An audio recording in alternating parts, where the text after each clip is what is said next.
Special कहानी के नाज़रीन अस्सलाम वालेकुम। स्पेशल कहानी लाया है आपके लिए एक और स्पेशल कहानी, तो आइए सुनते हैं। मैंने पूछा, शरफू चाचा कल मेरे घर में इफ्तारी है, करीबन 50 अहबाब होंगे, मुझे पकोड़े चाहिए, आपको एडवांस कितने पैसे दे जाऊं? चाचा जी ने मेरी तरफ देखा और सवालिया नज़रों से मुस्कुराए। कितने पैसे दे सकते हो बेटा? चाचा जी आप कहो तो पूरे पैसे अदा कर दूं।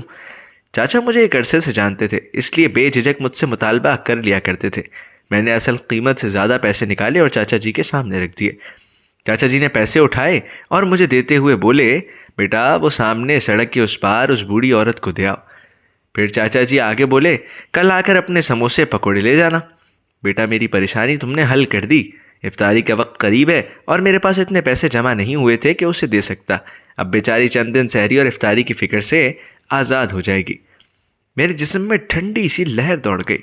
वो कौन है आपकी? मेरे मुंह से बेख्तियार सवाल निकला। चाचा जी मेरी तरफ देख के बोले, वो मेरी माँ है, बहन है, बेटी है। तुम पैसे के नशे में क्या जानो? रिश्ते क्या होते हैं? जिन्हें इंसानियत की पहचान नहीं रही, उन्हें रिश्तों का भरम कैसे होगा बेटा? पिछले 3 घंटे से खड़ी है बेचारी, ना मांग रही है ना कोई दे रहा है। हम लोग भूखा रहने को रोज़ा समझते हैं और पेट भरे रिश्तेदारों को इफ्तार करा के समझते हैं सवाब कमा लिया। अगर रोज़ा रख के भी एहसास नहीं जागा तो ये रोज़ा नहीं, सिर्फ भूख है बेटा, भूख।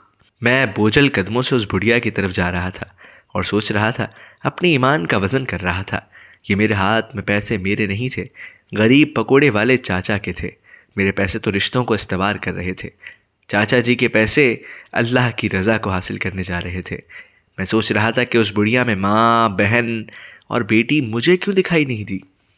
काश मैं भी चाचा जी की आंख से देखता।